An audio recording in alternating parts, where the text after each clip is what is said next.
Hi friends, welcome to I dreams. ఇటీవల కాలంలో గుండెపోటు అనేది అన్ని వయస్కుల వారికి సర్వసామాన్యం అయిపోయింది.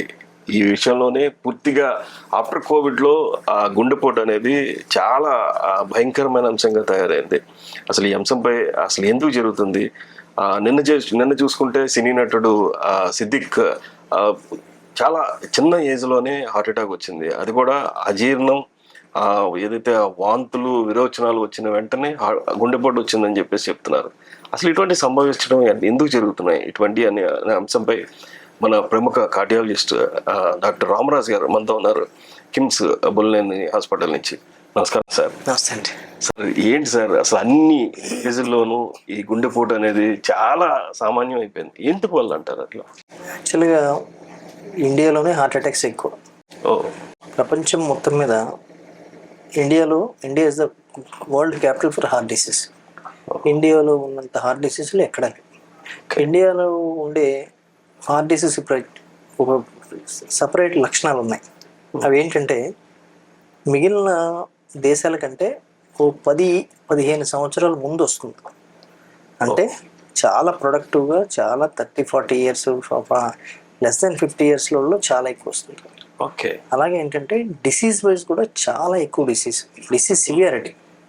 సివియారిటీ కూడా దాన్ని మ్యాలిగ్నెంట్ కరోనరీ డిసీజ్ అంటాం.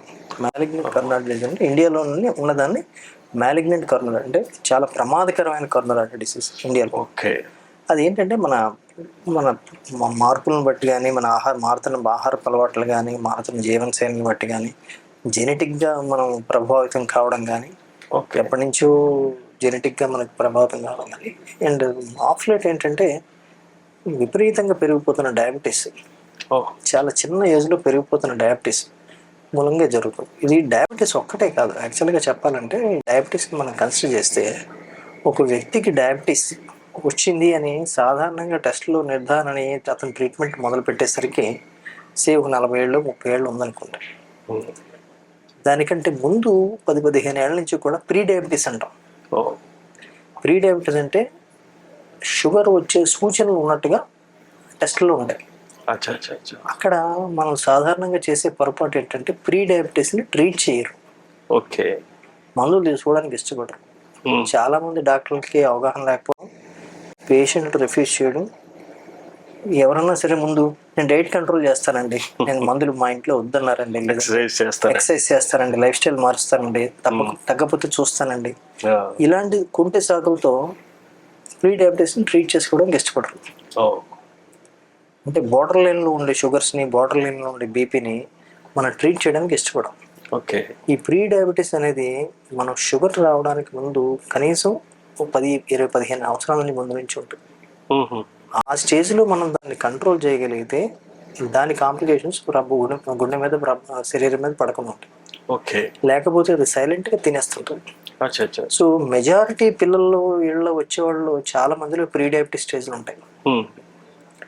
అండ్ మీరు అన్నట్టుగా కోవిడ్ తర్వాత చాలా ఎక్కువ వచ్చిందని అనుకున్నారు. దానికి కొంతమంది కోవాక్సిన్ అని, కొంతమంది కోవిషీల్డ్ అని ఎవరు చూసిన ఊహాగానాలు చేశారు. బట్ ఎక్కడ కూడా ఇంటర్నేషనల్గా స్టడీ చేస్తే వ్యాక్సిన్ మూలంగా హార్ట్ అటాక్లు వచ్చిన ఆధారాలు అయితే లేవు. ఓకే. కానీ మీరు అన్న మాట ప్రకారం మాత్రం కోవిడ్ తర్వాత చాలా మందిలో ఏజ్ లిమిట్ లేకుండా హార్ట్ అటాక్ వస్తుంది. ఈ మధ్య కాలంలోనే మేము 18, 20, 22 ఏళ్ళు, గతంలో స్మోకింగ్ అలా చేసేవాళ్ళు ఎక్కువ కనబడేది. చిన్నపిల్లలు, ముఖ్యంగా స్మోకింగ్ చేసే చిన్నపిల్లలు హార్ట్ అటాక్స్ ఎక్కువ రావడం కనపడేది. కానీ వాళ్ళు అలా కనపట్ల, స్మోకింగ్ లేకపోయినా వస్తుంది. దీనికి ముఖ్యమైన కారణాలు ఏంటంటే, ఒకటి ఫ్యామిలీ హిస్టరీ ఉండడం, రెండోది ఏంటంటే మారుతున్న అలవాట్లు. ఇప్పుడు పిల్లలకి late night parties, late gatherings, late night తాగుడు, ఇవన్నీ ఫ్యాషన్ అయిపోయాయి. మనకి తెలియకుండా ఈట్ స్ట్రీట్స్ అని చెప్పి మిడ్ నైట్ స్ట్రీట్స్లో మొదలు పెడుతున్నాం. 4 o'clock బిర్యానీ అంటున్నాం, 2 o'clock రెస్టారెంట్ అంటున్నాం. ఎప్పుడు కూడా ఈ ఆడ్ అవర్స్లో తినడం, ఆడ్ అవర్స్లో పార్టీయింగ్ అనేది ఇట్స్ హైలీ డేంజరస్. ఓకే. ఈ పిల్లల్లో ఈ కల్చర్ ఏంటంటే ఫ్యాషన్ అయిపోయింది. Late night parties, late night రోడ్ల మీద తిరగడం, రోడ్ల మీద ఈ జంక్ ఫుడ్లు తినడం, లేట్ నైట్ బిర్యానీలు ఆడ వస్తాడు తెల్లవారుజాము 4 గంటలకు తిరుగుతాడు, పడుకుంటాడు, 12 గంటలు లేస్తాడు. కొన్ని రెస్టారెంట్లు కూడా ఎర్లీ అవర్స్ పెడుతున్నాయి. 4 o'clock బిర్యానీ. దానివల్ల ఏమవుతుందంటే బాడీ సైకిల్ దెబ్బతింటుంది. ఓకే. మనకి నిద్ర దేనికి అవసరం? మనకి నైట్ నిద్ర అవసరం. ఎందుకు నిద్ర అవసరం అంటే నిద్రపోయిన మనం బాడీని యాక్టివ్ ఉంచడానికి సింపాథెటిక్ నర్వస్ సిస్టమ్ అనేది పనిచేస్తుంది. ఓకే. ఆ సింపాథెటిక్ నర్వస్ సిస్టమ్ మన పగలంతా యాక్టివ్ ఉంటుంది. అది మొత్తం ఆర్గాన్స్ అన్నిటిని అంటే యాక్టివ్ మోడ్లో ఉంచుద్ది. ఓకే. లివర్ని, కిడ్నీ, మొత్తం కణాలని యాక్టివ్ మోడ్లో ఉంచి మనం యాక్టివ్ తిరుగుతుంటాం. ఓకే. కానీ అదే యాక్టివిటీ 24 గంటలు చేస్తే అలసిపోతాం. కరెక్టే. అందుకని ఏం చేయాలి? రెస్ట్ ఉండాలి. రెస్ట్ అంటే కనీసం 7 to 8 hours స్లీప్ ఉండాలి. అది సాధారణంగా బయలాజికల్గా మనకి మామూలుగా ప్రకృతి ప్రకారం జరిగేది ఏంటంటే ఈ సింపాథెటిక్ సిస్టమ్ అనేది నైట్ 10 తర్వాత షట్ ఆఫ్ అయిపోతుంది, తగ్గిపోతుంది. మనం పడుకున్న వెంటనే తగ్గిపోతుంది. మన పూర్వీకుల నుంచి వస్తున్నట్టు అలవాటు అది. తగ్గిపోయి పారాసింపథెటిక్ నర్వస్ సిస్టమ్ అనేది యాక్టివేట్ చేస్తుంది. అది బాడీకి ప్రొటెక్షన్ కింద వర్క్ చేస్తుంది. ఓకే. సో ఎప్పుడైతే మనం నైట్ అంతా మెలుకున్నామో ఈ sympathetic system active through out the night ఉండిపోతుంది. ఎప్పుడైతే త్రూ అవుట్ ద నైట్ అది సింపాథెటిక్ సిస్టమ్ యాక్టివ్ ఉందనుకోండి, దాని ప్రభావం అన్ని ఆర్గాన్స్కి రెస్ట్ ఉంటుంది. ఓకే. అది అడ్వర్స్ ఎఫెక్ట్ చూపిస్తూనే ఉంటుంది. సో దీనివల్ల ఏమవుతుందంటే ఈ హార్ట్ అటాక్స్ ఇలాంటివన్నీ రావడానికి చాలా అవకాశాలు ఉంటాయి.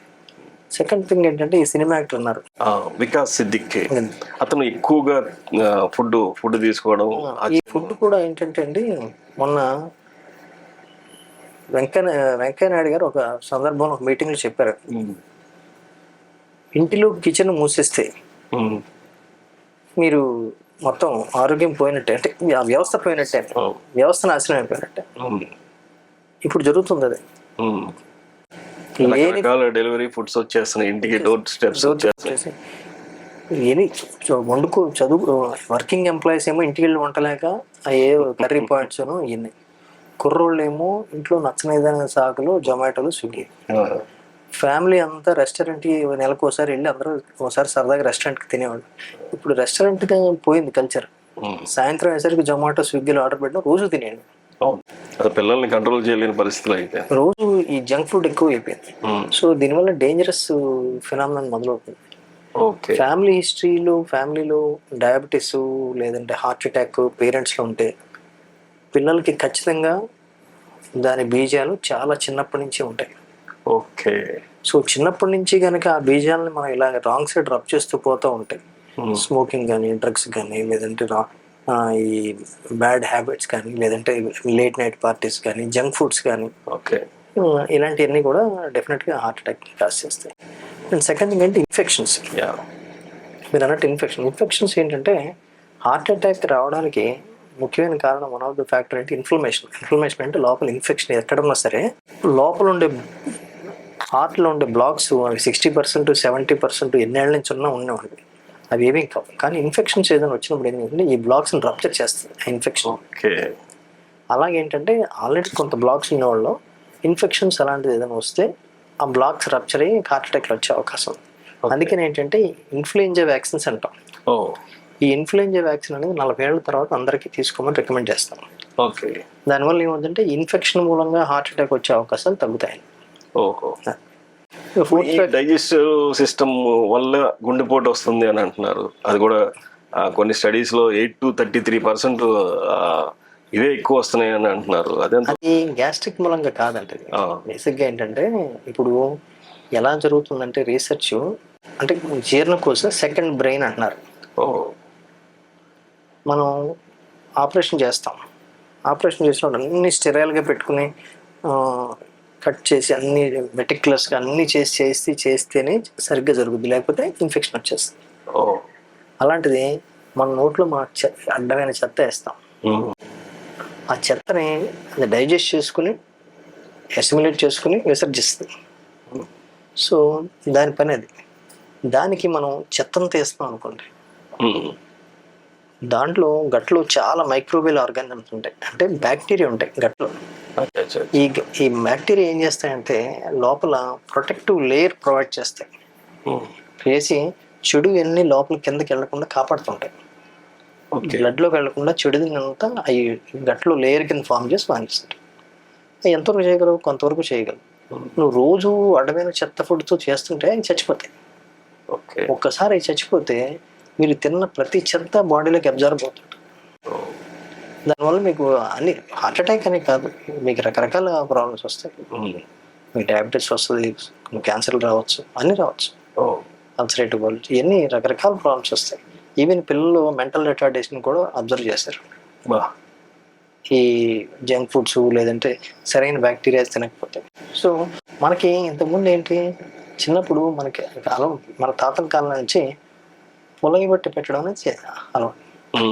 అంటే పెరుగు పొలబెట్టి చేయడం, రాత్రిపూట పాలల్లో పెరుగు పెట్టడం, పుల్లటి గెంజి పొలగబెట్టి చేసేవాళ్ళు. ఏం చారు అది, మన లక్ష్మీ చారు అని చేసేవాడు.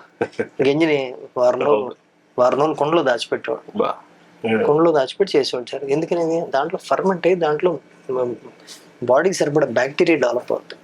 ఓకే. బాడీకి సరిపడా ఇంపార్టెంట్ గుడ్ బ్యాక్టీరియా డెవలప్. ఆ గుడ్ బ్యాక్టీరియా మనం ఫుడ్లో వెళ్తాం. మనం మంచి పెరుగు తినడం మనం వడ్లేదు, మనం మంచి పెరుగు తిన్నాం. ఇప్పుడు పెరుగు కూడా అంతా పెరుగు అంతా కలితే కదా, పెరుగు పాలపిండి కలిగి దాంట్లో బ్యాక్టీరియా ఉండదు, తెల్లగా ఉంటుంది అంతే. సో అలాగేంటంటే ప్రతిదీ కూడా మన వ్యవస్థలో లోపాలు ఏంటంటే మన ఫుడ్లో ఉండే కల్తీని ఎవరు గవర్నమెంట్ నివారించట్లేదు. ఎంతసేపు ఏంటంటే వరదలు వస్తే ఆదుకుంటున్నాం, లేదంటే యాక్సిడెంట్ అయితే ఇస్తున్నాం, లేదంటే ఆరోగ్యశ్రీలో జబ్బులు వస్తే వైద్యం చేస్తున్నాం తప్పించి, కానీ ఆరోగ్యం పెంచడానికి దొరికే ఆహారంలో కంట్రోల్స్ అనేది చేయాలి గవర్నమెంట్. ఇది ప్రజలకు మంచిది కాదు, కట్ అంతే. అది ఇంకా మళ్ళీ మార్కెట్లోకి రాకూడదు. ఓకే. మనకు మార్కెట్లోకి వచ్చే ప్యాక్డ్ ఫుడ్స్ అన్నీ కూడా డేంజరస్. ఎందుకంటే బిస్కెట్లు కానివ్వండి, ఇంకోటి కానీ ప్యాక్డ్ ఫుడ్స్ ఏదైనా సరే కూడా, ఈ ప్యాక్డ్ ఫుడ్స్ అన్నిట్లో కూడా ప్రిజర్వేటివ్స్ యాడ్ చేస్తారు. లేకపోతే ఎందుకుంటాయి? ఇప్పుడు బంగాళదుంపలు పెడితే ఎల్లుండి కుళ్ళిపోద్ది, చిప్స్ పడేస్తే 6 నెలలు ఉంటాయి. కరెక్టే. చిప్స్ ఎందుకు ఉన్నాయి? దాంట్లో ప్రిజర్వేటివ్స్ యాడ్ చేస్తున్నారు. ఓకే. ఈ ప్రిజర్వేటివ్స్ అన్ని కెమికల్సే. సో ఈ అడల్టరేటెడ్ కెమికల్ ఫుడ్స్ ఇలాంటి తినడం మూలంగా ఎర్లీ హార్ట్ అటాక్స్ వస్తున్నాయి. సో ఇవన్నీ కూడా చిన్నపిల్లలు చాలా డేంజరస్. దీన్ని సోషల్ అవేర్నెస్ చాలా జరగాలి. కాకపోతే ఏంటంటే ఇది పిల్లల్లో చెప్పినా ఈ స్టేజ్లో వినే పరిస్థితి లేదు. ఓకే. ఎందుకంటే కల్చర్ అలా ఉంది. అవును సార్, అదంతా కూడా వ్యవస్థే మారిపోతుంది పూర్తిగా. ఒక జనరేషన్ అదేమంటే జనరేషన్ అప్డేట్ అయ్యామంటున్నారు, వాళ్ళేమో వాళ్ళ వాదన వాళ్ళు చెప్తున్నారు. కొన్ని గ్రూప్స్ లో పేరెంట్స్ ని ఎడ్యుకేట్ చేయాల్సిన అవసరం ఉంటుంది. ఓకే. పిల్లల బ్రాటప్ దగ్గర నుంచి మనం కొన్ని కల్చర్స్ అలవాటు చేయాలి. చేస్తేనే ఇవన్నీ మనం దీని నుంచి బయటపడగలం. మనం ఏం మాట్లాడుకున్నా ఇప్పుడున్న పరిస్థితిలో చిన్నపిల్లల్లో వచ్చే హార్ట్ అటాక్స్ మనం ప్రివెంట్ చేయలేం, ఏమీ చేయలేం. ఎందుకంటే మీరు వాడికి హార్ట్ అటాక్ వచ్చే ముందు కనీసం ఒక రోజు ముందు పరీక్షలు చేసినా అన్నీ నార్మల్గా ఉంటాయి. రీసెంట్ గా ఒక 10 days బ్యాక్ కూడా ఒక బాబు కృష్ణాష్టమి రోజు ఉట్టి కొడుతూ కింద పడిపోయారు అంటున్నారు. వీడియో జర్నలిస్ట్ కొడుకు, అతను కూడా ఇదే పరిస్థితి వచ్చింది. అసలు ఏంటి ఈ చిన్న పిల్లల్లో సడన్ గా వస్తున్నాయి, ఇది ఎట్లాగా ప్రివెంట్ చేయాలంటారు? ఇదంతా ఈ ప్రివెన్షన్ అనేది ఫస్ట్ అండ్ ఫ్యామిలీ హిస్టరీలో హార్ట్ ప్రాబ్లమ్స్ కానీ, ఫ్యామిలీ హిస్టరీలో డయాబెటీస్ కానీ, పేరెంట్స్లో డయాబెటీస్ కానీ ఇలా ఉండేవాళ్ళు వాళ్ళ పిల్లల్ని తరువుగా స్క్రీన్ చేయాలి. వాళ్ళని ముందు టార్గెట్ చేయాలి. వాళ్ళ కొలెస్ట్రాల్స్ మెయింటెనెన్స్ కానీ, డైట్ కానీ, వాళ్ళ వ్యవహారాలు కానీ, హ్యాబిట్స్ కానీ, ఇట్లన్నింటి మీద మనం అవగాహన క్రియేట్ చేయగలి, పేరెంట్స్ని ఎడ్యుకేట్ చేయగలగాలి. ఓకే. కంటిన్యూస్గా పేరెంట్స్ పిల్లల్ని వార్న్ చేస్తుండాలి. ఇదిగో మీకు ఇంట్లో ఆస్తులే కాదు, రోగాలు కూడా వచ్చే అవకాశాలు ఉన్నాయి, కాబట్టి ఈ జాగ్రత్తలు తెచ్చుకోవాలి. మీకు తినచ్చు, తినకూడదు, ఇది చేయకూడదు. ఇలా అంత వర్కౌట్ అవుతుంది, కానీ మనం కొంతవరకు మనం స్క్రీనింగ్ చేస్తూ ఉండాలి. ఓకే. పిల్లల్లో వచ్చే ఒబేసిటీని మనం ప్రివెంట్ చేయగలగాలి. రెగ్యులర్గా ఎక్సర్సైజ్ చేయించాలి. ఇవన్నీ ఇంపార్టెంట్. ఇవన్నీ కమ్యూనిటీ ఎడ్యుకేషన్ ద్వారానే అవుతుంది. ఇది ఒక స్కేల్ కింద ఎవరన్నా ఒక మూమెంట్ కింద చేయగలగాలి. మనకి మూమెంట్లు అంటే ఓన్లీ ఓట్ల గురించి జరుగుతుంటాయి, ఇంకా అంతకుమించి దేనికి జరగాలి. అదంతా అసలు పాలిటిక్స్ ఇవన్నీ పక్కన పెడితే అసలు హెల్త్ మన ప్రాణాల మీదకి తెచ్చుకునే హెల్త్ గురించి ఆలోచించే నాయకుడు ఎవరు లేరు. ఎందుకంటే నాయకుల్లో కమిట్మెంట్ ఉంటేనే ఇలాంటివి సొసైటీలోకి వెళ్తాయి. ఓకే. ఒక డాక్టర్ ప్రెస్ అతను చేసినంత మాత్రం వెళ్ళవు. ఉమ్. నాయకుల్లో మోటివేషన్ వస్తే ప్రజల్లోకి ఈజీగా వెళ్తాయి. వాళ్ళకి మాస్ ఫాలోయింగ్ ఉంటుంది, ఓకే. వాళ్ళు ఆర్గనైజ్ చేయగలరు. ఉమ్. ఒక ఎమ్మెల్యే గారు చెప్పి ఒక మీటింగ్ పెట్టి దీని మీద అంటే ఒక 10,000 మంది వస్తారు. ఆ, మీరు నేను పెడితే రారు. అవును, ఖచ్చితంగా. ఎన్ని పెద్ద పెద్ద ర్యాలీలు మీరు ఆర్గనైజ్ చేస్తూ ఉంటారు. ఎవరో ఆ కాలేజీ నుంచి పిల్లల్ని వాళ్ళని తీసుకురావడమే తప్పించి వాలంటరీగా ఎవరు రారు. ఇదంతా మనం మారాలని మనం కూడా కోరుకుందాం సార్. డెఫినెట్గా ఐ డ్రీమ్స్ కూడా డెఫినెట్గా అవేర్నెస్ చేయడానికి ముందుంటుంది. ఖచ్చితంగా ఆ ఏజ్ లిమిట్లో ఏదైతే ఏజ్ లిమిట్ లేకుండా వస్తున్నటువంటి గుండెపోటుకి అందరూ కూడా అవేర్నెస్ తెచ్చుకోవాలి. డెఫినెట్గా చిన్నప్పటి నుంచి కూడా అది టెస్ట్లో కానీ వాళ్ళందరినీ కూడా చిన్నపిల్లల్ని స్క్రీనింగ్ చేయాలని చెప్పేసి డాక్టర్ రామరాజు గారు చెప్తున్నారు. మరి ఈ మరిన్ని విషయాల్లో ముందు ఖచ్చితంగా పేరెంట్స్ ముందు అవేర్ అయ్యి పిల్లల్ని కూడా జాగ్రత్త పరచాలని చెప్పేసి మనం కూడా కోరుకున్నాం. నమస్కారం సార్.